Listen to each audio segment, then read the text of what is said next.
Hello, everyone, and welcome back to episode 109 of the Salvaggio and Cratty Sports Podcast. Here for you on a Thursday night at 7:11 p.m. Moments of the week to start, but before we get there and all the fun stuff we have there, Ryan, how are you doing? Doing well. You're doing better than me because I've got allergies today. Yeah, not great. Allergy season starting back up for you. That's very ragweed. Unfortunate. Don't like ragweed. I'm playing injured. I'm Michael Jordan, so It's just as we've done in the past, you adapt and you overcome, right? That's how it usually goes. That's how we do it around here. So yeah, I mean, moments of the week, we might as well just get right into it. Sure. Jalen Reagor to the Vikings to start, which is funny as I look for the Twitter chat. Do you tweet yet? I did. A little late. I was adding one last thing to the outline. I just refreshed it. That's why I had to refresh it. Oh my God. Oh my God. My nose is leaking. That's disgusting. I didn't even feel it. Just sit far away so no one on the camera can see it and you'll freak anybody out or disgust anybody. Oh my God. That's gross. I'm sorry for anybody who had to watch that. It snuck up on me. It's like it had the dead silence perk in Call of Duty. Who knows? Oh my God. That's a tough scene. We're off to a hot start. We're off to a wet start. My family, if they heard that, it's probably hate that. It's right like, now. What is going on? Yeah. Yeah, I'm home right now, but Jalen Reagor to the Vikings. This is funny because as everybody picked up on after the trade, there's the old classic video of the Vikings draft room laughing when the Eagles took Jalen Reagor over Justin Jefferson not too long ago. Now they're teammates, so that's pretty funny. We'll see what Jalen Reagor does. They waived Amir Smith-Marset to make room for him, so maybe he slots in as a 3-4 receiver. Maybe he plays good in Minnesota. I don't know. I kind of doubt it, but you never know. You think some apologies are on the horizon there to be like, hey, we weren't laughing at you because you suck. We were laughing at the Eagles missing it. Like, think anything has to be said, or is he just like, oh, it's water under the bridge, it's whatever. Yeah, like, doesn't bother me. Just a goof guy. Just a classic prank. We were a little overexcited that we ended up getting our guy where we wanted him, and the Eagles didn't take him. So that's what we're going with. Totally not a bullshit lie or anything like that. Yeah, but that was funny how that all worked out. I feel like it kind of materialized kind of quickly the day of, but they got it done, and Jalen Reagor has a new home. It's a much different looking receiver room in Philly this year, so I'm interested to see how that works out. For another receiver they messed up on got released by the Seahawks, so that just shows how bad JJ Arcega-Whiteside is. Yep. I think his first name is JJ. I don't even remember anymore because he just didn't. I think it is. Yeah, it sounds about right. Staying on football, the funny story of the Ravens mascot suffering an injury at a preseason game. Adam Schefter announced that it was season ending today, so the mascot's out for the season. They need a replacement. Poe the Raven done for the year on the shelf. Do you see Harbaugh? Harbaugh held a press conference to be like, yeah, he's unfortunately done for the year. He tore his whatever it was, his thigh bone or whatever, something ridiculous. I scrolled by it, but I didn't watch it. It's actually pretty funny. I'll give him credit. I'm not a big Harbaugh fan, but yeah, me neither. And I mean, the funny thing I forgot to mention about Jalen Reagor is that the Vikings got more for Jalen Reagor than the Cowboys did for Amari Cooper, which a lot of people were also saying. So that's pretty funny. Just puts it more into perspective how little the Cowboys got. So Aaron Donald, this happened the day after we recorded last week, just went crazy mode in a joint practice or like a scrimmage or whatever. And just started swinging helmets like Myles Garrett style, +1. The next incident like this is going to have 3 helmets somehow. We're just going to keep evolving. Yeah. Until someone becomes General Grievous and starts swinging like all 4 of them. 4, yeah. And then I don't know what'll happen after that. I'm kind of scared. I hope it doesn't get more than 4 because that'd be a little too extreme. Yeah. It'd make great content if nobody it would. Hurt. I feel like this got way more attention or way less attention rather than the Myles Garrett one did. And maybe it's because like you said, the Myles Garrett one was obviously in a regular season game. This was in, like you said, a joint practice or a scrimmage or whatever it was. And maybe it's the fact that it's Aaron Donald and everyone kind of thinks, not of him as like a golden boy, but like he's not to say Myles Garrett is god. He is. I mean, he's arguably the best defensive player in the league. But yeah, just crazy. Again, the image in the video of him dual wielding them, just coming over the top was insane. And like you said, I'm very curious to see who the next clown's going to be, how you step it up from here. Cause you have to go 3, but then the question comes into how the hell would you wield 3 helmets at once. Impressive. And yeah, it would be. You have to have some Put a- giant hands and maybe clip one to like your thumb or something. And You need like a jousting spear, and you like slot them through, through the yeah, helmets, yep. like So a you get all jousting 3 of spear, them. just go, and they Yep. just fly off and hit somebody. Uh-huh. They got Game of Thrones in the mind. I guess that's why that came up with the House of Mhm. the Dragon. But yeah, and I mean, is there a more terrifying player to have swinging That's helmets what at I you in mean. the league? Imagine, I yeah, don't think that there coming is. at you. No, not in the There slightest. is. I mean, Like, yeah, he's just like actually crafted from the gods to play football, mhm. and yeah, just not a guy I'd want to get on the bad side of. He was the only psycho step up from like what you just said. Like, you think of a worse person, like Myles Garrett was the first person that comes to mind, and then it's like the only person that could top that is probably Aaron Donald, but he'd never do that. And now it's all out there. And like I said, I feel like this didn't pick up as much steam as the Garrett one did, but still absolutely insane that you had to have done something really wild to piss off a guy like Aaron Donald, because he seems like a pretty mild mannered guy for obviously the sport that he plays, and how much of a monster he is. Doesn't seem like it's it's easy to get under his skin, but this obviously happened then and there, and now this is what you get. Too much dog in him, I'll say. Absolutely. Just a couple quick NHL notes because we don't have like a whole segment. But there has been some news, so I figured I'd just throw them in moments of the week. Tage Thompson, 7-year, $50 million extension, more than I thought he would have gotten. I probably said like 6.5 if I had to guess, but I mean, it's a guy that's become a really good scorer, big body. Still some things to work on to become like a fully complete stud, but he looks to be the part. It took him a little while. Took him a few years more than maybe expected, but he's a big bona fide sniper. So they get him locked up. They're rebuilding, but they got to start spending that money somehow down the road. You can't just deal with rookie deals all the time. But they have lots of cheap deals in that team still. So you got Jake Ottinger today re-upping with Dallas. It's been a weird summer for Dallas RFAs. Like varying reports of how things are going, but they get it done with Ottinger. Now they have to sign Jason Robertson, who scored 41 goals last year at like 22 years old. So have fun with that. Yeah, Jake Ottinger, I mean, 3 years, 12 million for a guy who put together one of the best 7-game series performances ever this year against the Flames.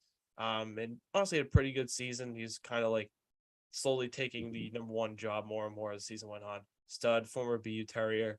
A guy I wanted the Bruins to draft. This was the same year as Jeremy Swayman, but if there was a year to take a goalie, I would have taken Ottinger. And either way, wouldn't have worked out too bad for the Bruins because Ottinger's pretty good and he's still young. He's probably going to get a lot better. So, I mean, $4 million a year on a bridge deal, I think there's a really solid chance he eclipses that value probably right away. Like, he's a pretty good goalie and he's still very young. Speaking of goalies, Aiden Hill traded to Vegas for 2024 fourth. Vegas loses Leonard for the year, or expected to be the year, but now more and more reports come out that it's going to happen. Aiden Hill goes to Vegas. Laurent Brossoit is going to miss the start of the season, so they just want like a shirt thing, I guess another option besides Logan Thompson. So they give up a little bit for him. Not too bad of a deal. And then Philip Zadina, like a day or two after we recorded last, goes back to Detroit, 3 years, $5.475 million. So like around 1.8 something million. Not a bad deal for Detroit. Don't hate that. I think if Zadina hits his potential as a big time point producer, that deal could look like an absolute steal for a few years, but he's a guy that's taken a little while to hit his stride. But we'll see. Detroit's kind of on the come up, so maybe Philip Zadina will really crush that value over the next few years. But just a couple NHL notes with Kirby Doc news wrapping it up. Sounds like from Eric Engels, who is a Montreal writer/beat reporter, as I just mentioned on the air with at Martin LeMay, at BPM Sports Radio, and at Freege HNIC, and I were looking into Kirby Doc's status over the last week, and it sounds as though one of the options being discussed is a 4-year deal around $3.5 million AAV. Won't be surprised if that's where this lands. Be pretty reasonable. It's a little bit of an overpay given his production right now, but Kirby Doc will probably be worth that by the end of that deal. So just some NHL news real quick in the middle of moments of the week, because we're not doing a whole like segment. As we get closer and closer to Bruins season, the more content we'll have. But a few things, but nothing too crazy in the NHL over the past week. So yeah, that's a quick way to catch up in moments of the week. Not too bad. And on to your moment of the week. Yeah, it's one I just don't understand in the slightest. I feel like a lot of people kind of shared the same thought. I don't know if you do, because we really haven't talked about it, so I'll get it now. But the 49ers choosing to make Jimmy Garoppolo the highest paid backup quarterback in the NFL this year. On Monday, they agreed to restructure Jimmy G's contract after we heard all the rumors about potentially trading him this offseason, maybe moving him, maybe buying him out, stuff like that. He sticks from San Francisco as the backup. Schefter had it. Jimmy G's 1-year restructured deal is worth $6.5 million in base, fully guaranteed. Has another total of $500,000 in roster bonuses. He also has playtime bonuses, which is a little strange to me. Why would you give a guy playtime bonuses if he's signing a backup quarterback contract? Which to me kind of screams, tell me you don't trust Trey Lance without telling me you don't trust Trey Lance. So that can boost the deal to nearly another $9 million. And then to sum it up, so 1 year, $7 million, just shy of 16 potentially with all the incentives and stuff. I don't get what the 49ers are doing here. Like I said, to me, it doesn't seem like they have the confidence in Trey Lance having Jimmy G stick around. I've seen some people argue, and I'm kind of on the side of this as well. Jimmy G, why, if you're him, why wouldn't you kind of go to the 49ers and say, I want to be a starting quarterback somewhere. I don't want to sit. So trade me, get me the hell out of here. Seattle's been calling for a quarterback. They need one. I think showed interest in Garoppolo in the offseason at least a couple times. So maybe it's, the 49ers didn't want to trade him to Seattle. That was the thing. But if I'm Garoppolo, I'm screaming, crying, praying, whatever. Get me out of here. I want to be a starter. This, to me, makes Jimmy G, and there's obviously been the reports and the rumors that Jimmy G is a little soft. This backs that up to me as well, that, he doesn't want to be a starter. He wants to kind of take the easy route of, I'll just chill on the bench. If Lance doesn't work out, I'll come in 6-7 games into the year, ride out the rest of the season, and then go on my way. So a bad look on both ends. I have it being, I feel like, a worse look on Garoppolo for those reasons. But, the 49ers have botched this situation really since day one with, what they said about Garoppolo at the end of last season, going into this year, like I said, talking about probably going to move him, going to trade him, and then they don't. It's just it's a weird look on both ends and not a great one, but we'll see how it plays out. Yeah, I mean, to me, it just screams they couldn't trade Garoppolo, so they kind of found a way to make him happy because if that wasn't the case, he wouldn't sign the deal. Exactly. Yep. So yeah, it's whatever. I mean, there's no guarantee that Trey Lance is a guaranteed stud. Those playing time incentives reward him if Trey is to fumble. No pun intended. Mm-hmm.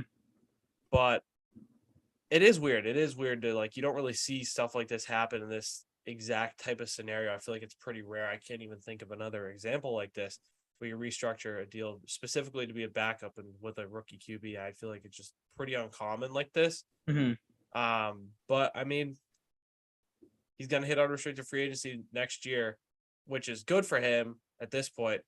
But in the back of his mind, he's going to be like, God, this is going to limit my ability to cash out next summer. I was just going to say the same thing. So, what does a team have to go? I mean, obviously he's had a decent NFL career. He's been to a Super Bowl and he's won Super Bowls as a backup. So there's that to fall back on. But a team going into the offseason to negotiate with him is going to be like, well, we have nothing, especially if he doesn't play at all this year. We have nothing to go off of what you did last year. So what exactly do you think you're worth here on the market? It's a weird situation, like you said, and one that I don't see really working out for Garoppolo, unless, like you mentioned, Lance doesn't work out, but they seem somewhat committed to him. Again, with this, it just doesn't seem like it to me, but who knows? It's a weird situation in San Francisco. You think they would have been able to clean this up a little bit.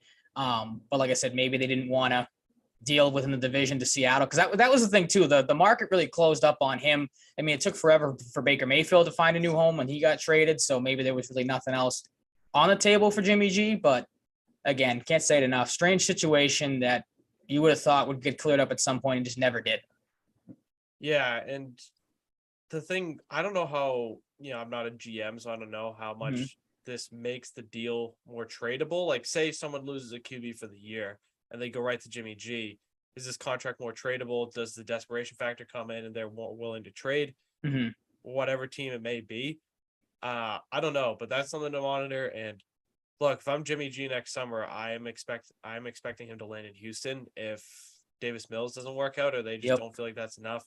You have the Caserio connection. Seattle's had interest, so if Drew Lock and or Geno Smith don't work out or they just want to go a new direction, unless they were to draft a guy, maybe they get rid of both of them, sign Garoppolo and draft someone. I don't know, some combination of that. I'm still watching Seattle. And Indy. Indy has a new QB every year. Year. Just going to ask them, what's Matt Ryan's contract situation? They love the carousel, so. in Mayfield, and they might have had like a little bit of interest. I feel like I heard in Jimmy. So if they keep the trend going, unless who did they did they draft someone this year? They did. Crap. They didn't draft? Was it Ellinger, whatever his name is? Ellinger, but he wasn't drafted though, right? He's been there. He was drafted 2 years ago in like the 7th round. I don't think they did draft someone because I had them pinned. Like it just felt like a Sam Howell landing spot for so long. Yeah, they didn't draft a QB this year. So, okay, so yeah, that opens up the door definitely for Garoppolo to go there next year. But yeah, like we don't know if Matt Ryan's gonna be how long he's gonna be in Indy. So those are 3 teams I'd watch. But I mean, at least if you're Jimmy G, you're getting a nice comfy payday to sit on the bench. So exactly. I mean, at least there's that. There's not like I don't know. Like I said, though, that really doesn't help the connotation that he's not the toughest guy in the locker room. Like there's been multiple reports and guys that have come out and kind of said that without saying that, like Martellus Bennett, Julian Edelman, guys like that. He also probably has a realistic, like, not expectation, but like feel on where he is. He's 30 and he hasn't like been a consistent like stud QB or like even always serviceable. Like he's still a guy that needs to prove himself at 30 years old. So he's probably like, yeah, whatever. Like I'll see what I can do next summer. It kind of sucks in some aspects, but we'll see what happens with Jimmy G. I mean, he's got quite the interesting case it has for a while. You know, speaking of 49ers QB stuff, the whole report from Mike Lombardi of them wanting Tom Brady and Mac Jones was pretty nuts. Ridiculous. Yeah. That would have been wild. Let me tell you, like, bump up the wildometer for that. But, absolutely. Yeah, I mean, that's going to wrap it up for Moments of the Week. Where did we want to go from here? We discussed this before we went live. I think it was Celtics and basketball because it was mainly going to be the Celtics, but Danny Ainge kind of stepped in and switched that up a little bit with a Donovan Mitchell trade that broke, around 6 o'clock-ish? Kind of an hour, a little before maybe. A little bit before, I think that's what it was. But yeah, Donovan Mitchell finally gets his wish. According to, I saw right before we jumped on Woj, apparently the Knicks had a deal in place a couple nights ago, but stalled out on, I looked up I can't remember his name now. And that's kind of the point I was getting at. Some young random player, I can't remember his name, stalled out on a deal. It was RJ Barrett and somebody else, and the Knicks said no. And then so they signed Barrett. Yeah, they extended Barrett. Yeah. Yep. And then didn't want to trade whatever the player was that I can't remember. Yep. I mean, that's not a surprise. I think he said he wanted more of a workload. But the matter at hand, the Donovan Mitchell trade, he was traded. It was not to the Knicks. It was to the Cleveland Cavaliers. This is from Shams Charania earlier. So, quote sources, the Cleveland Cavaliers are trading Colin Sexton, Lauri Markkanen. I think it's Ochai Agbaji. Oh, thank you. 3 first-round picks and 2 pick swaps for the Utah Jazz for Donovan Mitchell. Also from Shams after that, he said sources Colin Sexton is signing a 4-year, $72 million contract via sign and trade with the Utah Jazz. And Woj added on, Cleveland is sending its 3 unprotected picks to Utah in 2025, 2027, and 2029 because in the NBA, you're always playing 2K when it comes to all these trades and picks down the road. And the pick swaps are in 2026 and 2028, sources tell ESPN. Along with the Rudy Gobert trade with Minnesota, Utah has gathered 13 unprotected or lightly protected picks through 2029. I think you added this here, all the players and the picks that were acquired. 7 unprotected first-round picks, 3 first-round pick swaps. Agbaji, like you said, the number 14 overall pick in 2022. Walker Kessler, the number 22 pick in the year 2022. So he's already been traded twice, and he was just drafted this year. That makes you feel great as a player, doesn't it? Yeah. Welcome to the NBA. It's more of a business than anything else. Sorry, kids. Like, hey, man, who's to rule out a third trade before the season? Exactly. Who the hell knows? This poor guy's going to get passed around the NBA. He's going to have that dog in him. All these teams wanted to trade him. So credit to the Jazz. Better hope the Jazz so. Are going to get a dog. So yeah, absolutely. Jared Vanderbilt was also doubted, and of course, Markkanen, Sexton, Malik Beasley, and Patrick Beverly, who was another guy that's been tossed around this offseason. He's now with the LA Lakers. Tucker, who was always in like every single Lakers trade proposal trade. Yeah, he's on Twitter somehow. He's the equivalent of Miguel Andujar and Clint Frazier for the Yankees. Like every trade the Lakers. Yeah, exactly. We're in on it was that guy. But yeah, just crazy. I mean, I was talking with my dad earlier. It seems like Danny Ainge has kind of taken the same approach he had with the Celtics and acquire all these draft picks and build up the draft capital. And, maybe Utah fans don't want to hear it if there's any listening, but don't expect any of those picks to move coming from two Celtics fans. Maybe Danny Ainge just had a change of heart and he'll maybe do something with those picks. But I heard Felger and Maz joke about it. They said whatever the Utah Jazz's whatever it is, G League team or whatever it's called now, that team's going to be stacked for years to come because of all those players that'll end up on that team and not really pan out. But a crazy deal. A little surprising that Mitchell ends up going to Cleveland of all places. You would have thought when he wanted out of Utah, maybe it was to go to a more flashier place like the Knicks, but apparently they fumbled the bag again. Stephen A. Smith was not happy on Twitter, I saw. Crazy trade. Clearly, Utah's in rebuild mode, trading away Gobert and Mitchell. There's some other guys that are probably going to, or some other dominoes that are probably going to fall in guys like Bogdanovich. And why am I drawing a blank on the point guard? Mike Conley, a couple other veteran guys that could move, but they're in rebuild mode. The Cavs have loaded up. They now have Darius Garland, Donovan Mitchell, Okoro, Mobley, and Allen. Kendrick Perkins, I saw, said that's maybe the best starting five on paper in the NBA, which is a little crazy to say. But we know Perk, he's kind of known for the outlandish takes. Your overall thoughts, exactly, and then ending every tweet with carry on and everything he does with carry on. Funny. But like I have here, Hoops Empire put out a good tweet of the top teams in the Eastern Conference now, just to look at how absolutely loaded the East is going to be this year. You look at Boston, obviously, with Smart, Brown, Tatum, Horford, and Williams. Milwaukee, Drew Holiday, Grayson Allen, Middleton, Giannis, and Lopez. Philadelphia with the combo of Harden, Maxey, Harris, PJ Tucker, and Joel Embiid. Brooklyn running it back. Say what you will about that situation. But on paper, Kyrie, Seth Curry, KD, Ben Simmons, Nick Claxton. Cleveland, like I said, with Garland, Mitchell, Okoro, Mobley, and Allen. Miami with Lowry, Oladipo, Butler, Caleb Martin, Bam Adebayo. The East is absolutely stacked. There's probably going to be 5 of the top 6, 7 teams in the league. They'll all be battling it out. Where do you put Cleveland in there? I'm kind of in the boat of still a little young and inexperienced. Donovan Mitchell has had a decent amount of playoff experience, but has not been able to get over the hump. That's a big thing a lot of people talk about. So I wouldn't put them at the the upper echelons, but they're definitely getting there. Yeah, I mean, my biggest thing when I first saw this is like, are they a threat to the Celtics now? I think they were to begin with on a very low scale. Yeah. I think this definitely gives them way more of a case to be a threat to the Celtics. But look, when it all comes down to it, if we, fast forward to the playoffs, I'm taking the Celtics still. I'm not absolutely. I'm not like, oh no, like the reign is over. Like we have a legit competitor now. Much more legit than they were before, but I need to see how this works out. Absolutely. Everybody's talking about Garland, Mobley, and Mitchell together, which is, that's freaking crazy. That's a great trio. And you have guys like Okoro on the side who's not too shabby himself. But I don't think they're a legit threat to the Celtics, like super, super concerning, but I mean, definitely a lot better. But I mean, you never know if they click and, Jared Allen's fantastic too. I didn't even mention him. Like, I don't know who their GM is, but he's done a really good job doing his due diligence. Absolutely.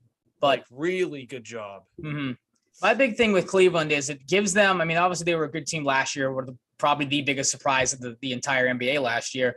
But, I think the one thing a lot of people knocked them for, and again, they can't control that, but they didn't have that one big superstar player that, a lot of these legitimate contenders have. And now they get that. The thing that you look at with the Celtics, all these teams I mentioned, Milwaukee, they're not an old team, but, there's some guys that have been around. And again, I don't want to say the window's closing, but the thing on the Celtics everyone always talked about was, the Celtics are young. Tatum and Brown, obviously the core, the 2 young guys. They're going to be around for a while. Cleveland with Mitchell now kind of gives you that's what scares me about Cleveland. Is they're a team that could stick around and be competitive with the Celtics for a while, like Milwaukee. How they more towards the end of, not that they had a run or anything, but they've been a good team. Philly with Harden's older, PJ Tucker's older, and Embiid's still young, but that's a team that some questions there. Cleveland's a team that could stick around.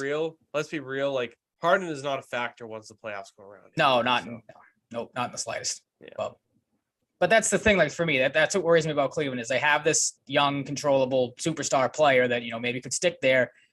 Does that put them over the hump? Does that make them a more scary competitive team against Boston down the road? I think it does, but I'm with you. I still think experience, obviously now with the NBA Finals trip, will reign true for the Celtics if you put them in a series with Cleveland. And again, I didn't look into it. How is Cleveland's depth? Obviously the Celtics depth is going to be tested now as we'll get to the Gallinari injury in a second.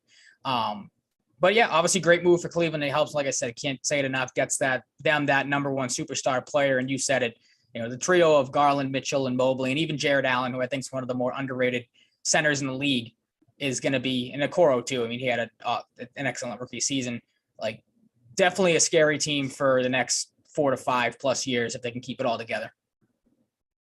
Yeah, and it adds an interesting level to the friendship with Brown and Tatum too. True. Yep, that's very true. So that's, I mean,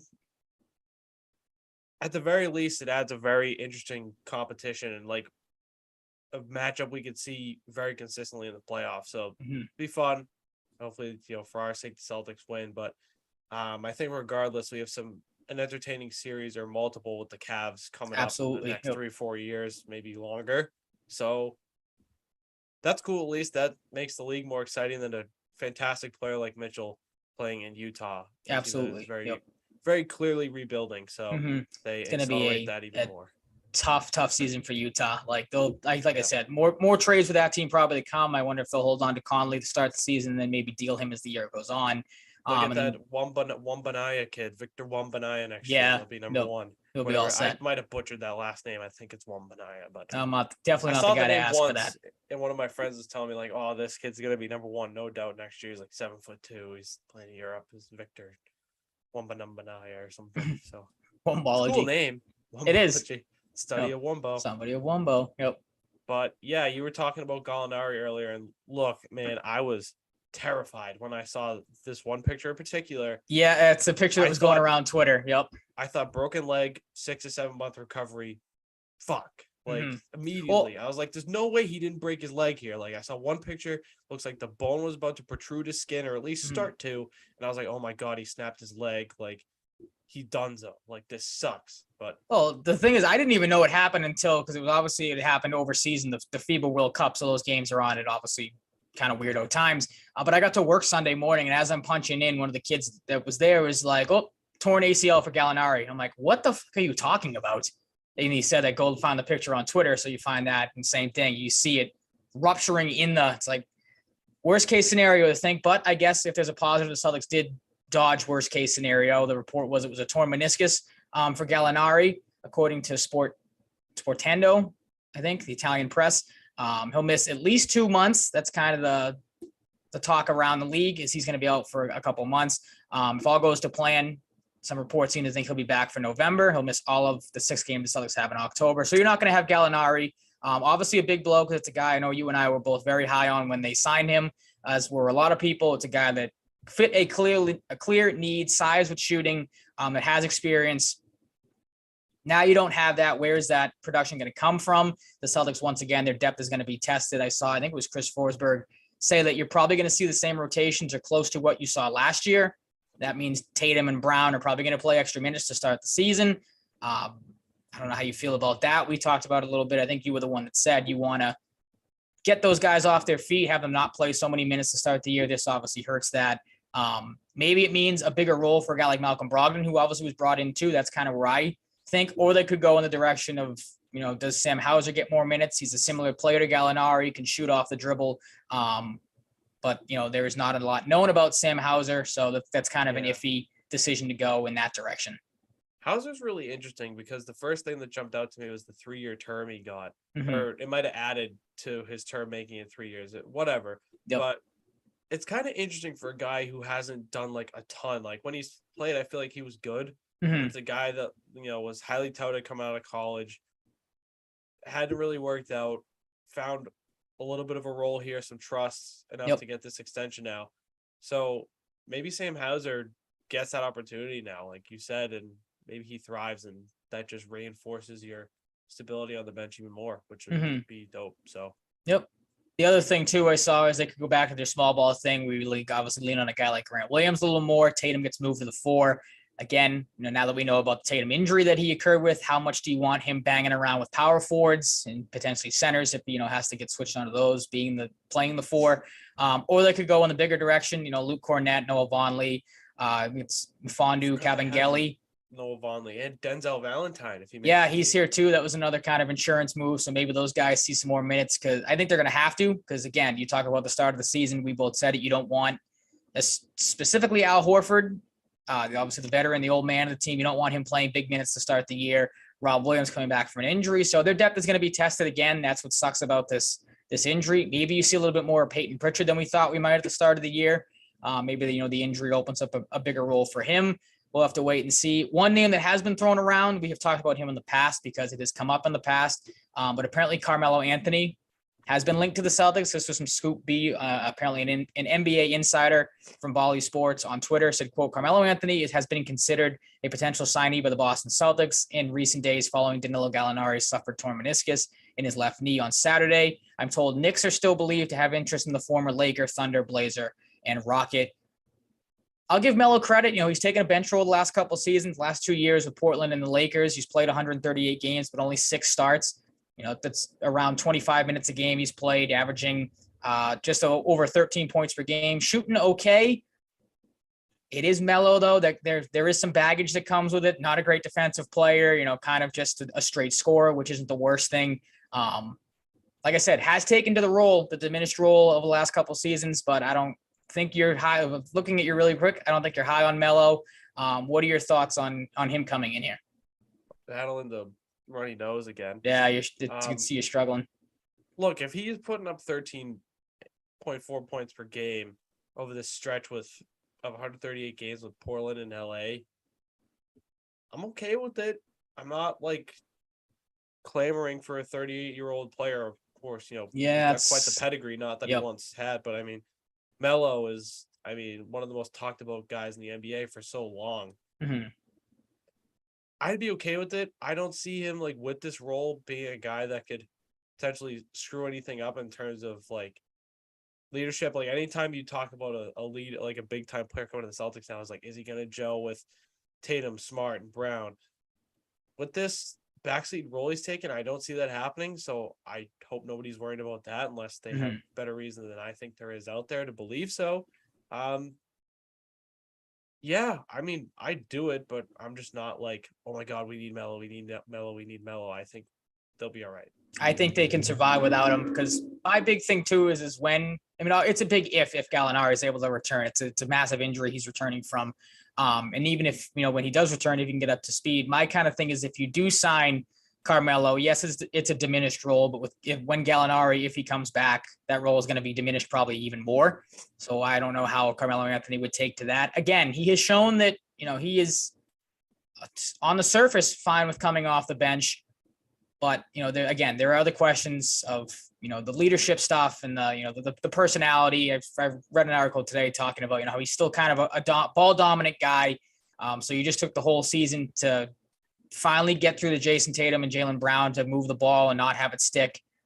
Melo at times still falls into that. The ball has to be in his hand stick type of thing. So I don't know if that would gel well. Again, he's not going to cost you a lot. He's just made over $2.5 million both the last 2 years with Portland and the Lakers. So it's a deal that is not going to come with a hefty price tag. But again, I'm not ready to shell out money for, like you said, 38-year-old Carmelo Anthony. Maybe he still has something left in the tank, but I think right now the Celtics, and again, like you mentioned, they gave Sam Hauser a 2-year extension, I think it was, to put it at 3 years, like you said. They must see something in him. They must think he's going to have an increased role in the rotation. So to do that to him and then bring in Carmelo Anthony to kind of push back on the role they might see Hauser stepping into, it's kind of counterintuitive. You're kind of moving sideways. Again, Melo is probably the better player here. But I think the Celtics are going to be able to survive without, the Gallinari injury for the first couple months. If Carmelo Anthony doesn't get signed before the season starts and maybe things don't get off to a hot start, then maybe you consider bringing him in. But right now, like you mentioned, they have Valentine here as well. They brought him in.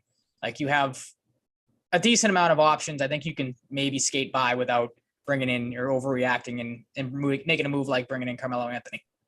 I'll say this, just one last thing on Melo is the jersey sales will be high. Oh, through the roof. Absolutely. Whether it's here, if he goes back to the Knicks and it just gives Knicks fans that nostalgia. If he comes here, he can't wear 7, so he'd have to wear something different.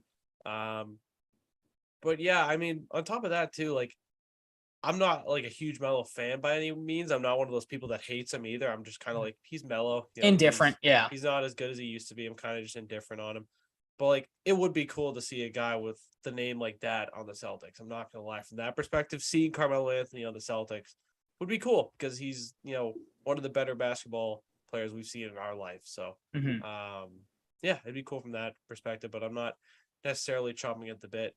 But if they do it, they do it. It's really no sweat off my back. Nope. So we'll have to wait and see on it. Maybe they'll surprise us and go out and make that move. But again, I think they're fine without him to start. If things, go sideways, then which I don't think they will. Maybe you take a flyer on the guy, but who knows? Yeah, I mean, we'll see. That's like you said. So we want to do Patriots or Red Sox next. We can pick your own adventure, everybody. Yeah, this is how this is. It's a Thursday. We're changing it up a bit when it comes to everything. We can do Red Sox really quick because it's not going to take a whole lot of time. The really one notable thing with them was the Jared Carrabis report from Jared Carrabis of DraftKings, former Barstool, on his podcast on Monday. Had an interesting little tidbit of information pertaining to the futures of Alex Cora and Chaim Bloom with the Red Sox. I think maybe one of those should be looked into more than the other. But Carrabis basically said Alex Cora's job is safe, but they quote, ownership hasn't been thrilled with Bloom's performance in 2022. And if he doesn't nail the offseason, he may be out as CBO. Sam Kennedy, which a lot of people found interesting, was very quick to respond to that on the pregame show for the Red Sox, I think that night or maybe Tuesday night. He shot down the reports. He said, quote, I'm very comfortable saying Chaim and Alex will be back. I am very confident saying there is a strong belief in the direction of the franchise from our ownership group. Kennedy also went on to say, quote, the whole group is outstanding. I know we're in a tough spot right now, but we have a lot of flexibility going into the offseason. I'm really excited to see what we're going to do with the flexibility and the resources we have. Interesting that flexibility has been mentioned twice in that comment. You and I have talked previously on this very show that the flexibility might be challenged in the offseason with what you did this year. And again, not getting under the luxury tax at the deadline, not moving things around. A lot of question marks going into the offseason with guys, like Eovaldi, Martinez, Bogarts. Do you want to re-sign those guys or give Bogarts an extension? I don't see the flexibility. I don't see the resources. Like, obviously, you could trade maybe some of these draft picks that you've got or these prospects that you've gotten. But Chaim Bloom wasn't brought here to do that. He was brought here to restock the farm system. He hasn't really given you any confidence he is going to move those guys. So I just found it interesting. Like, Carrabis isn't a guy, as we know, that just kind of throws shit at the wall and hopes it sticks. Like, he's very in tune and, talks to the players, talks to the manager a lot. So you have to think these reports are coming from someone within the organization, again, whether that's players or coaches. If it's true, kudos to the front office for putting some pressure on Bloom. We thought that maybe they were just kind of going with a laissez-faire approach and just saying, just run this like it's a Tampa Bay Rays and do whatever you want. So I'll give credit there, but it's a weird situation. We kind of talked about it briefly. Or should Chaim Bloom be looked at as a guy maybe that gets fired? Alex Cora, no. I can't bring myself to say Alex Cora should get fired. Again, we always talk about it. Exactly. It falls on. It's the same thing we talked about with Bruce Cassidy and Don Sweeney. Who's putting the roster together and who's the one that has to coach these players. Like, so Cora's future should be safe. Yeah, exactly. There's the motorcycle. Of course. Chaim Bloom should absolutely be on the hot seat going into the offseason. Like, name a move or a couple moves that he has done that's been, well. I feel like a lot of his tenure here has been more negative than positive. And maybe, that's the hand he's been dealt. Obviously, the Betts trade was the first move he had to make, so that puts him in a bad light to begin with. But absolutely, after this season and the way it's gone down, the moves that have been made, and I think right now you're trying to see him trying to correct a lot of wrongs and DFAing guys like Sawamura and getting Austin Davis out of here. But you keep Ryan Brazier around, and you have all these other guys that are still kind of here. He's got to be next. I don't know how he's still on a major league roster. Like, you would have thought with those two other guys gone, and you're waiting, you're like, okay, when's the Brazier news coming? And it never did. So again, it kind of pertains to the whole season of doesn't know what direction you're going in. But I found it interesting that this kind of came out right around this time, and the season's winding down. Things have not gone right. And like I said, Carrabis isn't a guy that just kind of throws stuff out there and hopes it gets picked up by someone. This has to be coming from somewhere. Yeah. And the fact that Sam Brazier, oh my God, I'm mixing up names now. Sam Kennedy was so quick to shoot it down kind of makes me a little suspicious that this is true. Yep. He's just kind of trying to put out the fire. Poor Brazier, man. Like, I have no reason to hate on this guy, but like 35, like maybe thinking about retirement. You're just having this terrible season. Like, I think this is his sign to retire. Like, yep, it's over. It's not working.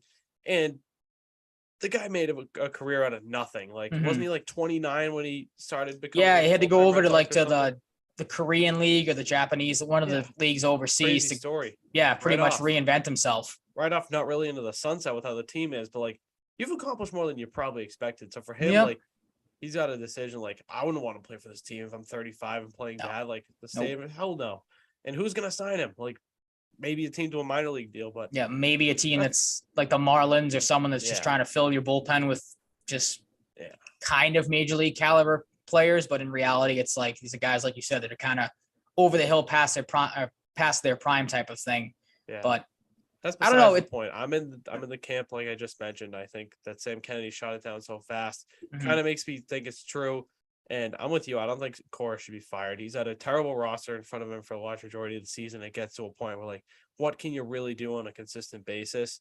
Could he do better at times? Absolutely. Sure. Like, anybody can. Like he's just exonerated completely, but like, this just isn't on Cora. No, not in the it's slightest. Partially, but the large majority is Chaim Bloom and the team. Like, you've had injury troubles, but like, the team is just underperformed too. Like, there's just no doubt. I'm saying the obvious here, but. Part of that with the injury luck too, I think it would have been much more ideal to get more out of Trevor Story and have him healthy for the more of the season. Like, I feel like I never see him in the lineup anymore. Like, how long has he been hurt for? He came back 2 nights ago. The other night he was playing the other night. Right? But I think he's a guy probably the rest of the way they're going to go every other day, every other couple days, like here and there. But they're in the stage like Tanner Houck shut down today. Yep. Rest of the season. Eovaldi's been pushed back. He had a setback. Eric Hosmer, same thing. Tristan like Cautious eventually. Call up Brian Mata, Bayo. That there's some reliever like Politi or something that I saw someone mention they could call up. I think his name's AJ Politi. I could be totally wrong. Call some of these young guys up and just see what you can get the rest of the season. Like it's at that stage. It's not happening. You're playing for nothing. You have nothing to lose. The dumb gamble that was so predictable and it didn't work. Just you came here to build a prospect, like you said, get a barometer on some of these guys at the MLB level besides Bayo, like and Connor Wong, who's with the team now, and Bizzardo, I think, is with the team. They're starting to do it. Maybe it's partially due to injuries. I don't know the health status completely of the team right now, to be honest with you, but do it more. Like, it would be at nice. least give people some excitement of watching prospects and watching the future and hope that it can work out. Well, that's the thing too, is you got to start figuring out who out of these prospects you brought in have you hit on exactly. Like, again, and that falls back onto Chaim Bloom. So far, Connor Siebold has not worked out. That's a lot. I mean, that again, do you put that in the category of a win for Chaim Bloom, where you're able to get rid of guys like Brandon Workman and Heath Hembry to bring in Pivetta and Siebold? But Siebold hasn't worked out. Pivetta has. To the most part, he's an average pitcher, back into your rotation guys. So that's kind of a toss up. You got rid of Hunter Ren. I mean, again, positive. You brought in Hunter Renfroe. You were able to find him, but then you trade him away for an outfielder that didn't work out and a couple of prospects that haven't gotten here yet. You don't know a lot about either one of them. The Mookie Betts trade, like you said, you're just calling up Connor Wong now, who has had a pretty solid season from what I've seen in the minors. He's turned into kind of a little bit of a power hitter. Is he going to pan out the major league level? You kind of have to give him at bats here, but he's not playing tonight, like you said. Jeter Downs, to a lot of people, has not worked out in the Mookie Betts, so you're going to get enough back for him. You bring in Schwarber, but you let him walk. So it's like all of these moves that Chaim Bloom has made so far, a lot of them, maybe outside of the Garrett Whitlock finding an extension. Like every other one of these deals, it seems like, has come with some sort of negative connotation tied to it. Like maybe John Schreiber finding him. That one you give him a win for, but everything else, it's like every move he's made has kind of been like I said, a negative kind of back end to it. So you're sitting here 3 years into the Chaim Bloom experience now, and you've got one ALCS that you kind of got to on a hope and a prayer. And after that, like, you really haven't done anything else. And again, that's why this offseason is so important to nail it. But they don't have, I don't believe Sam Kennedy when he says he has the flexibility and the resources, unless they want to go over the luxury tax again. And then you fall into all those problems, like I mentioned before, losing draft picks and losing compensation here and there. So your hands are tied. There's a lot of people that think this team is going to be worse off next year than they are this year, which is outstanding to think of, or astonishing to think of, with how bad they've been. Like it can get worse. But just right now, again, it's the same typical like used car salesman BS that the Red Sox ownership likes to spout out. I'll be shocked if they do anything productive in the offseason. Because again, I just don't think where they're at right now, they financially or, maybe the desire that they can. But at least they have Reese McGuire and Tommy Pham. True. Those two moves have, worked out for a team that's not going to make the playoffs. Like, again, Tommy Pham, don't get me wrong. I didn't hate the Tommy Pham move. You and I talked about this. It was fine, but it came 4 months too short. You said it on this show. We can run the tape, go back and find what episode it was where you were like, oh, Tommy Pham's still a free agent. You need a right-handed outfield bat. Maybe sign that guy. Nope. You let him go to the Reds, and then you gave up draft capital you gave up capital to trade for him. So after he slapped someone over fantasy football. Exactly. Yeah. So you had that negative connotation to him too, but he's worked out so far. Like, can't complain too much. High and Bloom W on his part is not signing Jesus Aguilar yet. I was waiting for but he came was around nasty like 3 years ago. Exactly. He had an awesome swing. He's this big beast. He just hits moon bombs. Mm-hmm. And now he's just, not good. Shocked that they did not sign him, especially with Hosmer having a setback now. I am 100%. Right. Yeah, that too. I was even thinking. Shocked, but who knows? Let's knock on wood. Maybe that moves the next move. It is September call up, so rosters do expand. You have another couple of roster spots. So give me cautious. I don't know what they're waiting on. I really don't. Talking about it a little bit. I just want to see cautious. If they call up cautious for one more prospect and that's it, I'd be cool with it. I would like to see Tristan Cautious, please. I'm asking nicely. Did you hear me? I said please. Yeah, he said please. He said it twice. Like I said, though, you'll see Cautious with like 5 games left in the season, and he'll get 4 at-bats, strike out in 3 of them because he's not used to major league pitching, and everyone will be like, oh, this guy's not worth it either. It's like, nope, they just mismanaged another guy when they should have brought him up here sooner. Like, instead, you decided to go with Franchy Cordero for the final 25 games of the year, and he hit a couple home runs that got everybody jazzed up and then struck out 40 more times. Like, I was at a game he hit a home run last Friday, so I reverse jinxed that game too. Yeah, you did. You did reverse jinx that game. No, you're welcome. Yeah, the Red Sox. I mean, they're still not good. Newsflash for anybody who hasn't been keeping up, they're still not good. So, they might not be next year, despite what ownership says. I'm not optimistic. Tell you that much. Tell you that for free. So things are bad. But maybe they'll get fixed. Maybe they won't. But like I've said, baseball is one of those sports. When the Red Sox suck, I just have a really hard time getting into it. It is tough getting into. Like I said, I have them on the background right now. The only times I have watched Red Sox games or had them on is when we were doing this. Just as some sort of right now. Background. I'm going to turn on a Missouri football game because I'd rather watch that instead of the Red Sox. Missouri went 6-7 last year, but they have one of the top incoming freshman receivers in the country, who I would like to watch. So I'm going to turn that on to the side. There you go. Luther Burden, remember the name. He's him, as people call him these days. He's that guy. He's him. And we'll see if he lives up to that right away. For the Missouri Tigers, never thought I'd be like going out of my way to watch Missouri football, but here I am. Still an Eagles fan, though, through and through. So there's that. A little college football tangent. Patriots. Patriots, we have a roster that's like not in the best spot for. Did you catch any of the preseason game Friday night? No, I was. We might have talked about. That's right. That was the Red Sox game, and I texted you during it that like this is not going to be a fun season. No, like it was it's like I don't know, man. I'm so back and forth now. I'm like starting to get a little more like optimistic. Reading things and listening. Their defense is going to be what saves them because their offense is in such shambles. Just watching that game, like I had to turn it off because I couldn't stand. I mean, again, the Mac Jones pick. I know a lot of people have picked that apart. No pun intended. I'll credit to not seeing the guy that picked him off. Like tough look, but again, like discredit that. Jones, I'm not worried about. Like that the skill set is there. It's the position he's been put in. And again, it's going to be something we talk about all season. The offense, the play calling, the way things are structured, it has not been great. The protection has been horrible. It wasn't great again in that game. Now there's reports out there that, you're getting rumblings of Trent Brown not being happy with the role he's been put in. Yeah, you're getting rumblings of Isaiah Wynn. Like, I don't know about that tweet. It could just be nothing, but like, you can say that in like the sense of like, oh, like here's the media, like hyping it up for nothing. But like, there is a case. Yeah, it's a guy that has had weird time. A guy that's not, Hasn't a had the full squeaky body all the time on whichever team he plays for. Hasn't had the cleanest track record of being a reliable guy when it comes to wanting to be certain places. Like it was just a weird time for it. I'm not accusing him of anything with his intentions behind this tweet, but it's weird time for it to tweet. That's all I'm saying. I'm not gonna put on my detective hat here too much, but I was hoping it was just he's in a joint practice with the Raiders, didn't work well with the Raiders, so maybe he's like, I don't want to be here. I didn't like my time here. Bad memory, stuff like that. But like you said, the more you hear about it, it's like, oh, maybe not. Again, like there's been reports that he's unhappy playing the left tackle, where it's like that's where he's better suited. You and I both agree. Oh no. Rather have an unhappy Trent Brown there, honestly, than a guy that. Like we know that.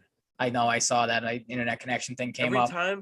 Every time one of us freezes, and obviously I see yours from my perspective, I always feel like it's just gonna last forever. And sometimes it lasts like 15 seconds and it feels like 15 minutes. It's like, oh no. What do we do? Zoom is gonna crash. No. That's my worst fear is it stops and then it's just black screen, everything. But Missouri's head coach's name is Elia Drinkwitz.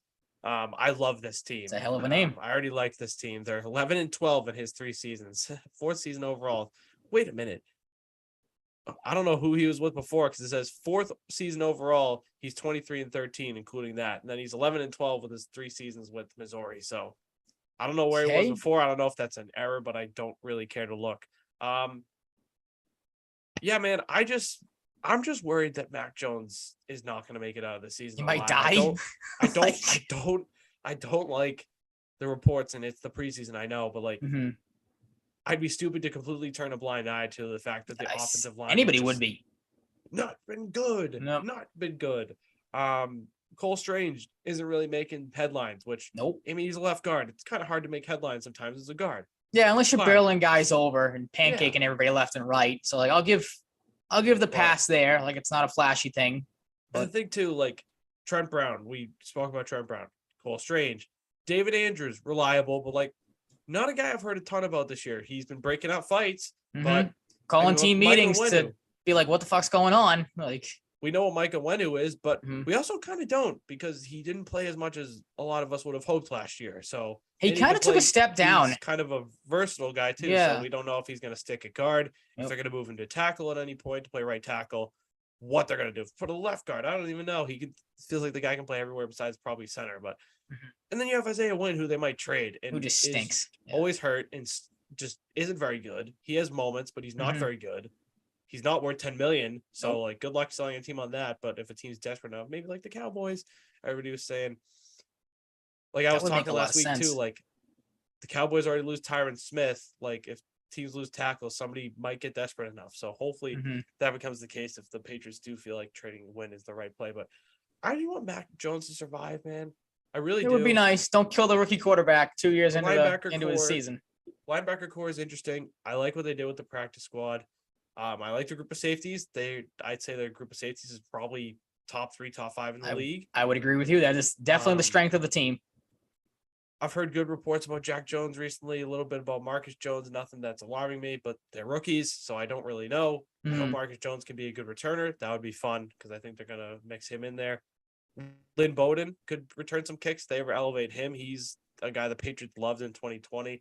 They finally get him. The free agent, he was released by the Dolphins. So,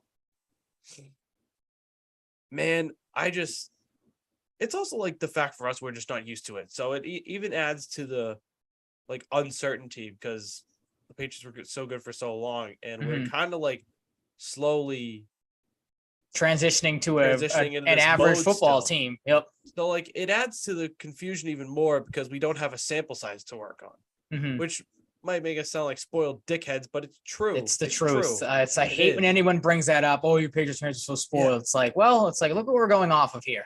We can do like we can't help it. Exactly. We can't help the position the football team has put us in.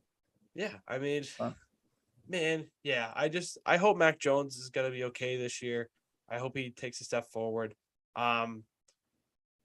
My goodness, I am nervous though. Terrence Mitchell, speaking of the quarter group, released but brought back to the practice squad. Harvey Longy is gone. Justin Bethel released and signed with the Dolphins. James Ferenc, I feel like James Ferenc is going to be on the practice squad for the next decade. He's just here every year. Yep. Gets released and then signs on. Yep. And his dad, Kirk. Devin Asiasi, was kind of surprised to see him get claimed because, he's a former 3rd-round pick, but guy's just not great. But, I mean, the Bengals did lose CJ Uzomah in free agency. Maybe they want some depth behind Hayden Hurst and Drew Sample. That's fine. I mean, it was really cool. I saw a nice tweet from Devin's dad as well. I was just going to say that. Very classy of his dad to not call out because that's kind of a negative connotation, but to call out Bill Belichick and be like, thank you for giving my son a chance to play football or realize his dream or whatever it was. So that was a cool moment. Yeah, but it's unfortunate that didn't work out though, like you said. Yeah. I mean, him and Dalton Keene, the Dov Kleeman tweet was, him and Dalton Keene combined for 5 career catches. I think it was 55 career yards and a touchdown. Not great when you're giving up all that draft capital to move up and get 2 tight ends. And visited with Pittsburgh. I saw. I don't know if he signed yet. I didn't see anything. Yeah. But for Devin's family too, it must have sucked to see them just sign 2 tight ends the year after your kids drafted 2. So they handled it with class. So that was cool to see. Matt Sokol, don't even really know who that is. Jalen Weidermeyer. Jalen Weidermeyer has had an interesting offseason. He was a guy once touted as a 2nd-round tight end. I think he might have went undrafted, which is really strange. But he was a good player in college, and he's gone from the Bills, somewhere before the Bills, and then to the Patriots, and now released. I don't think he got drafted, but I do not know. Rookie free agent tight end. Yeah, I don't really care to look actually. He's not here anymore. It doesn't matter. He's gone, but a guy that was once highly touted out of college. Oh no, he did make the practice squad. I think he did. Yeah, he did, didn't he? Yep. Yeah. Okay, so it's fine. Drew Desjardins, the kid from the CFL, Yasir Durant, Arlington Hambright, Cody Russi, and Will Sherman. Waves, Kevin Harrison, J.J. Taylor, Josh Hammond, Lil Jordan Humphrey, and Trey Nixon. Cam McGraw, Nate Weiland, Jeremiah Farms, LeBrian Ray, Brad Hawkins, and Tristan Vazqueano. You might be asking yourself if you haven't seen who made the practice squad. James Ferenc, Bill Pretty Murray, much all those guys. Not the actor, Bill Murray. Yep. Cody Russi, Leroy Watson, who I saw is an offensive lineman, but can also play tight end. Okay. So, trickery is afoot. Yeah. On the practice squad. Lynn Bowden Jr., like we said earlier, I like Lynn Bowden Jr., just hasn't really worked out for him yet. Could work out here. I don't know, but it's practice squad, so it's a toss-up. Lil Jordan Humphrey, we have the Lil Jordan on our team, and 4 people named Jones. No other team can say that. Yeah. Advantage Patriots. Yep. Trey Nixon, the last Ernie Adams pick, sticks around. I'm glad he didn't get claimed. Sokol and Weidermeyer stay around at tight end position. Kevin Harris sticks around along with J.J. Taylor at running back. Longy McGrone, Farms, LeBrian Ray, who had some flashes at camp from the sounds of things. Guy I wanted the Patriots to draft in the late rounds. He sticks around, which is nice. Terrence Mitchell on the practice squad probably sucks as an older guy, but it's a roster spot. He'll probably get elevated pretty often during the season, if I had to guess. And Brad Hawkins, who's another defensive back. So that's the practice squad. What a fall for Mitchell. I was sorry to cut you off, but I mean, he was a guy we were talking about. What was, first day of camp or close to it, or first preseason game was taking, number 1 corner snaps. And we're like, what are they doing with that move? And then obviously, like you said, gets the Knicks, gets put on the practice squad. So a tough look there, but I agree with you 100%. He's a guy that's probably going to be up and down as the season goes on. Wouldn't surprise me if someone maybe snatches him off their practice squad at some point, just because it's a guy that has the veteran experience, knows the system. JJ Taylor was a little surprising to me, and obviously gets brought back on the practice squad, but a guy I thought was having a pretty decent preseason, a couple of reports, and was having a decent camp. I thought they don't put him on the roster. He's another guy maybe you could see up and down, but a guy that kind of fell out of favor. It seemed like last year we talked a little bit about that, where he was healthy scratched for 14 weeks or something, it seemed like. So a guy that really never got a chance. Harris too, a little interesting. They spend the draft pick on the running back, and I talk about a guy you didn't really hear anything about in the preseason. So really not a huge surprise that he doesn't make the roster, gets stuck on the practice squad. But other than that, like you said, Ferentz is a guy that knows the situation. Bill Murray, I feel like, is the same way, like a guy that's going to be up and down off the practice squad, and that's kind of where he's at. But nothing too surprising other than that. when it comes to practice squad stuff. I'm not saying you think this way, but I can't be the only one that thinks of David Desharnais from the Canadians every time I see Drew Desjardins. A little bit, yeah, it throws me off somewhat. Yeah, I don't know. It's just hockey brain.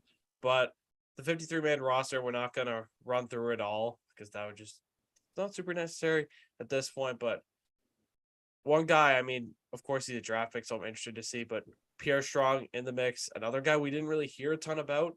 And I didn't see much of the preseason, to be honest, this year. Interested to see how he factors into the equation because I think Ty Montgomery is going to be doing a lot of different things, a little bit out of the backfield, just running the ball every now and again, a little bit in the passing game and special teams. So how much he is involved in the offense remains to be seen, but seems like a guy who generated some buzz in camp, so could be a valuable asset, whichever hats he wears this year. But Pierre Strong, I hope we see a good chunk of him because at this point, even with Kevin Harris on the practice squad, I still have this thought in the back of my mind that we're going to lose Damian Harris because they drafted 2 running backs and they have Stevenson. So I want to see a good amount out of Pierre Strong this year. A guy I still, don't really know exactly what to expect, so I'm hoping for good things. Another new guy, but a trade acquisition. Don't feel like we heard a lot about Devontae Parker this offseason. What do you think about the Devontae Parker situation? I don't think you heard a lot about because I feel like he didn't play a whole lot in the preseason. So maybe they were holding him out just to keep him healthy to start the season, and he comes in as the one. All the reports at the start of camp, it seemed like him and Jones are building a rapport pretty quick and seemed like he was going to be a top target for Jones. There's some thoughts that maybe he has kind of knocked Kendrick Bourne out of a spot when it comes to the starting wide receiver spot, or just kind of the trio that they go with, whatever they decide. I'm interested to see how it works out because I have high hopes for Parker. I think he's going to be a huge help here. But then again, it all falls back onto the offense of what is the play calling going to look like? Is Jones going to have time to even get him the ball with how bad the offensive line has been in the preseason and in camp, as we've heard plenty of times? So the interest and the intrigue is there for me for Parker. But again, it all falls back onto what is this scheme going to look like and how are they going to use him and get this just – there's so many question marks. You don't know what it's going to look like. Also, is Mac Jones going to be able to get him the ball? That's what I mean. Yeah, it's very – the thing on Strong and Montgomery, too, I wonder if the Patriots are kind of looking to see which one of those guys. I feel like it's going to be Montgomery to start if he's healthy. But you have to think they're looking at one of those guys to take the discount James White, Brandon Bolden role from a year ago where it's a guy that is more so the pass catcher out of the backfield than Harris or Stevenson because – I feel like this season more than not, the Harris and Stevenson split's going to be pretty darn even. Like you saw obviously a little bit more Harris last year with Stevenson being a rookie and, having a slow start, but he came on late, obviously was really good. I think this year you're probably going to see close to 50-50 with those guys. Like you said, because of the trade possibility of Harris, they're going to probably want to get a look at Stevenson to see if he can handle a larger workload. And I think he'll be up for that and he'll shine in that spot. Yeah, I'm pretty much on the same page with you there. Two tight ends is interesting. Yeah, really quick. Sorry, that's going. Jonnu Smith, man. Yep. Like, can we see something this year? It kind of seems like we're moving towards that, but I will believe it when I see it. Exactly. Same here. Another guy nobody talks about, but I'm just interested to see if we see him at all because he's got that versatility. I love versatile linemen. So does Bill Belichick. It's Jason Hines. I don't know how much we're going to see him this year, but a guy at LSU, I was interested to see them take. I've heard good things about him as potential. Not like stud in the late rounds, but there's some value there. So I want to see how he gets involved, especially with the uncertainty on the O-line. You might want to try out some different looks. Maybe we see him late in the season. I don't know how they feel about him, but a guy I'm keeping my eye on, kind of like the Will Sherman these days. Once they draft Will Sherman, like how's he going to fit in? I like Jason Hines. I like what I read about him around the draft. So there's a guy I'm looking at on the line on top of Kajust because it sounds like he had some good moments in the preseason. So he played a lot from what I remember seeing. So maybe if you trade Wynn, I mean, we're going to see Kajust probably, unless it's Justin Herron who they would want to go with in that hypothetical sense. I think Hines might be more of a guard if they put him in a role this year at any point, but I don't know. I'm not running the plays, and they don't really know who's running the plays consistently yet either. So we have a lot in common. I'd rather have Brian Hoyer call the plays than Matt Patricia. Honestly, what's James White doing right now? Like we joked about it. I think you were the one that joked about it. Was like, could you call him up and see if he wants to be the OC for half a season just to see if it works out? Like that too, I wouldn't be opposed to that. I feel like Edelman would love being on the sidelines. Oh, like, probably. He'd be a gem. He's built for that, I think. But yeah, him and Edelman and White are both gonna be doing TV stuff. I didn't see it, but Jays White's TV debut apparently went very well. So Yeah. Yep. he seems like a pretty mellow, like super good vibes guy. So I think he'll be fine on TV. I'd like to see him on TV pretty frequently this year, see what he can do, because I don't see him being bad. I feel like as a guy that's been around for a while and knows the game enough to hold his own on a TV crew. But the rest of the roster, Sam Roberts, cool story if we're talking about, a different vertical here. Grew up a Patriots fan, went to Northwestern, like Missouri State, I think it was, and makes the team as a late round draft pick. So Patriots have done pretty good with defensive linemen over the past few years for the most part. So maybe they find a diamond in the rough, kind of like a Kyle Duggar, just at a different position with Sam Roberts. So interested to see how that goes. Good to see him make the roster. Was it him? I think it was him who, I could be wrong, but there was somebody, I don't know if it was on the Patriots. Did you see the video of the kid who said when he told his dad he made the team, it was like the first time his dad told him he was proud of him? I did not see that. I think it was Sam Roberts, but I don't think he meant it in a bad way. I was going to say, that sounds the magnitude of what it meant to him. Maybe not like the first time he's ever said it verbatim. Yeah. But I think it was Sam Roberts.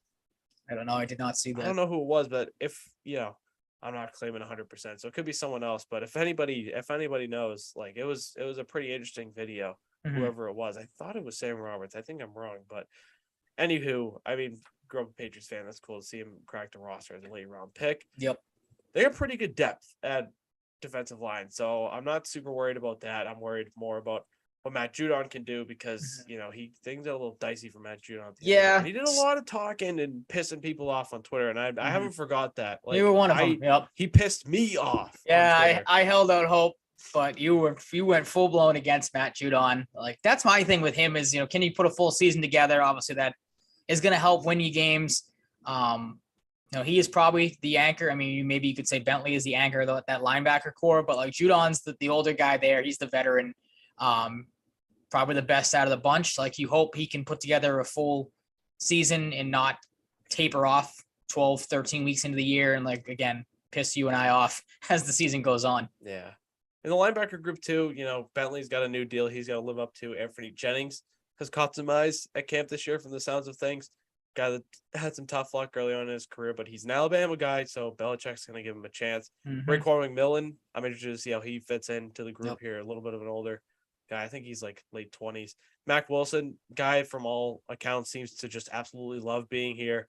And they traded Winovich for him. So he had a great preseason too, from what I saw and heard. So I'm very excited to see what he brings to the table. There's a couple plays I watched where he's like Judon was at the start of the year, hair on fire all over the field. So if you can get that out of that guy, that works out perfect.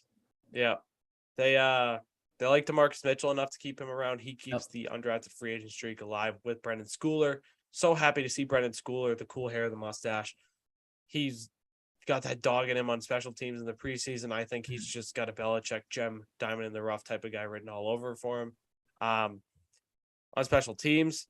But DeMarcus Mitchell, like I said with the preseason, didn't get much of a chance to see Mitchell, so I'm interested to see him on the field once the regular season kicks off. The quarterback group, we kind of talked about him. I mean, Jalen Mills is technically the hell out of number one corner. Sean Wade might actually play this year. I don't know though. Yeah. Miles Bryant technically in terms of experience is your third corner. Just don't play him against the Bills, whatever you do. Jack and Marcus, please.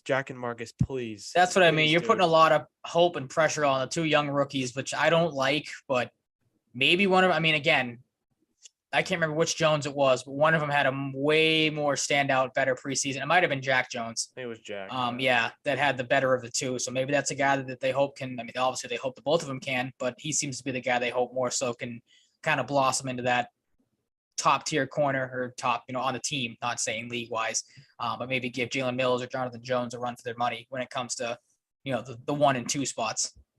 Yeah, you sure hope so, because I truly do not know what to expect. And Jonathan Jones is coming off he's another question mark. Injury. So how is he going to good player, but good. Yeah. But he's also got pressure on him too, pending free agent next offseason. He's going to want to prove himself returning from injury. So hopefully he can really step up and be a leader and be a contributor. So don't like the corner group. Not anything against the players. I just don't like the depth. Just especially given neglect again for the position. We're used to a combination of Jackson and Gilmore. So yeah. It's gonna be an adventure. I'll say that. But like we talked about earlier, the safety group's really solid. Yep. Kyle Duggar, fully expecting him to take another step forward this year. We know what Adrian Phillips is, even in a short time here. Did enough in his first couple of years here to earn an extension, I think, like in the spring. So they got big expectations for him. Devin McCourty is a proven commodity. Just hope he doesn't start to slip with age. Jabril Peppers, excited. I mean, this guy was an absolute freak in college. Hasn't worked out for him like tremendously in the NFL, but a guy that's still got some reason for hope left and some explosiveness. So I like that. Allergies. Yep, not fun. And you got Josh Bledsoe at safety. Another one of those late round guys you're seeing when you have him. We'll see if he plays much this year, how much he's in the mix. And special teams outside of really Justin Bethel getting let go and going to Miami. Jake Bailey at punter. Joe Cardona at the long snapper. Nick Folk as your kicker. Cody Davis on special teams. Brendan Schooler and Matthew Slater. And Jack Jones changed his number to 13 for some reason. I don't think I've ever weird to see. Corner wearing 13, but all the power to you, Jack. Absolutely. No sweat on me. Look, man, I'll sit on this for a little while and have my official final record prediction preseason next week. Yep. That is what we're waiting on. I don't know. I think I got an idea I was messing around with schedules and stuff like the website that we're going to use. I can't remember the name of it off the top of my head, but it plans out. You go week by week. You got to send that to me because I didn't do that. I'll give you that because it helps out so much where it's like, all right, you're actually putting up teams against each other and the records actually make sense where you don't have like four or five teams all go 11-6, 10-6, and it wouldn't work out mathematically there. So I'll send you that at some point. But yeah, no, like you said, no surprise on the special teams unit. I found it interesting. I found this tweet from Doug Kyde the other day that said the Patriots have 10 rookies on their initial 53-man roster, a second-year quarterback, and they still have the second oldest roster in the NFL. That's pretty wild, he said. The Buccaneers, which no surprise there, is the only other older roster than New England. So you're seeing, which I like to see. I'm sure you like to see it too. The Patriots are trying to go in a more younger direction. I have to assume 10 rookies on the roster is the most they've had in probably a while. I'm not going to put a number to it because I don't know, but it's good that they're heading in that direction. But again, you're going to have to rely on some of the more veteran guys, like you said. Can McCourty still keep it up with, him getting older? Can Judon, like I said, put together a full season? And then there's just, again, the questions on the offense as a whole. Like, who knows what it's going to look like? It's going to be ugly, I think, to start the season. There is an opening because from Field Yates today, the Patriots play second-round pick wide receiver Tyquan Thornton on IR, meaning he is out for a minimum of 4 games. So there's a tough blow there. There's still questions about Ty Montgomery. Is he going to be placed on IR if they haven't made that decision already? I haven't seen. So maybe a roster spot opens up there. You have to think. If Montgomery goes on IR, then you'll probably see either J.J. Taylor or Kevin Harris back up here. And we'll see what one of those running backs get you. But we talked about it last week. The Thornton blow is a tough one because I think it was a guy you and I were pretty high on. Probably wasn't going to make an immediate impact with, being lower on the depth chart when it comes to wide receivers, but a guy that was having a good camp. And again, we said it last week, it stinks that you're not going to have him for at least the first 4 games of the year, probably longer with, the timetable return for him. Yep. I just hope we see Tyquan go off a little bit this year. In some, just to give the reassurance that you got something out of that second round pick at the wide receiver position, because we know it has not been a great position when it comes to the draft for the Patriots. Yeah. We'll see what happens with Tyquan, hoping for a speedy recovery, and with Ty Montgomery potentially out to start the year. It's a good opportunity for Pierre Strong to get his feet wet a little bit. So we'll see what happens there. You had a list of standouts, surprise cuts from around the NFL. Yeah, I'll run through those. A lot of former Patriots. Exactly. There was a lot of common threads on this, but starting with a couple former Pats, one was brought back, was signed by another team rather than brought back. Mohamed Sanu and Sony Michel were both cut by the Dolphins. Michel, of course, later signed with the Chargers. Josh Gordon, who I didn't even know was still in football, he was cut by the Chiefs as well as Danny Shelton. The Titans picked up Josh Gordon. Danny Etling, again, did not know he was still playing. He was cut by the Packers. Former Patriot defensive back Logan Ryan was cut by the Buccaneers. You added this. He's being brought back on the practice squad. Did you see, or is he? I just saw someone said he was being brought He's back. And okay. I was So there you go then. Luck at that time. So all right. So there's that then. I was thinking when they cut him, I was like, oh, there we go. Like Belichick's gonna bring him back. And I would have made some sense with how light that position is. But yep. Yeah, so he is. How light the position is exactly. So yeah, but he is going back to the Bucs, as you said.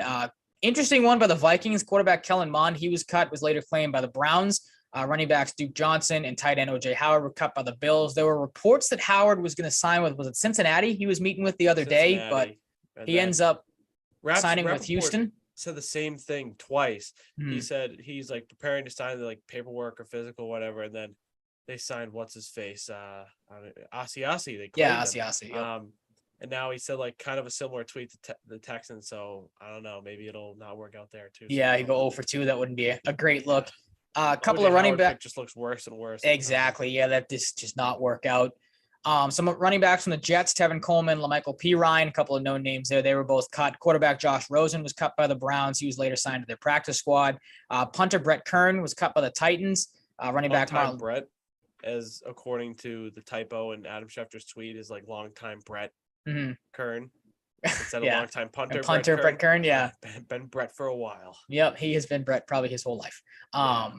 So the Titans cut him. Marlon Mack was cut by the Texans. That was one of the bigger surprises of the cut down period. Same thing with the Colts. They cut Phillip Lindsay, former 2021 first round pick. This was the biggest one by far.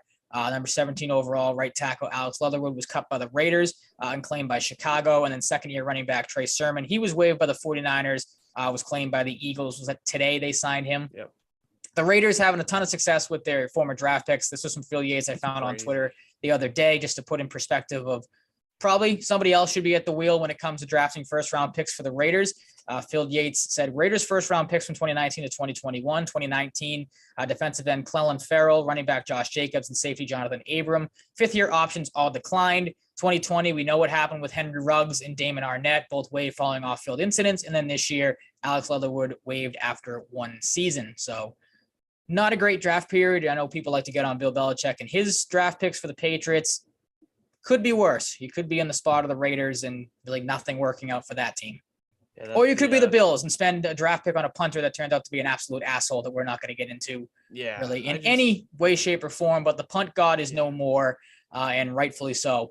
You can get an idea of what we think about him. I don't want to talk about the details. No, absolutely not. The details I saw on Twitter are just absolutely disturbing. Yeah, I was legit shocked reading the article about it the day of. Like it's very disturbing, and I think people know what the deal is at this point. Yep, not going to go too much further into it. About it. It's pretty mortifying. Yeah, I mean the McDaniels and Ziegler regime, they didn't want to keep around Alex Leatherwood. He wasn't really good when they had. Yeah, he was. I heard he was not great in the past with I think Bisaccia and someone else they had last year or something. I don't know why I'm drawing a blank on that, but John Gruden. Gruden's Gruden's like the GM, isn't he? I don't even know. No, who did they fire to? Who really cares? That's what it is. That's what his role is. No, Gruden's not. Didn't want Brady and Gronk. Like, yeah, that's just more. Gruden's not the GM there. They fired Gruden to bring in or to have Bisaccia replace him. That's what it was. Same difference. They got the idiot with the bowl cut that I can't think of his name as the GM or their owner or whatever. Yeah, Mark Davis. I knew I was forgetting somebody. I'm having salad brains till the end of the show, which we tend to have sometimes. Oh, blame it on allergies. Yeah. Just pin it on that. Exactly. Yeah. Yeah, that's Perfect. what it is. Yeah, but Trey Sermon too. I mean, I don't know what happened there. A little surprising, realized quickly. And the Eagles are definitely a team that could use running back depth besides for sure. Well in Sanders. So we'll see how that works out. Any other closing remarks? I don't not really. I think I am good. Have a fantasy football draft tomorrow. If you could give any sort of recommendations on who you would take at 6 in a 10-man league.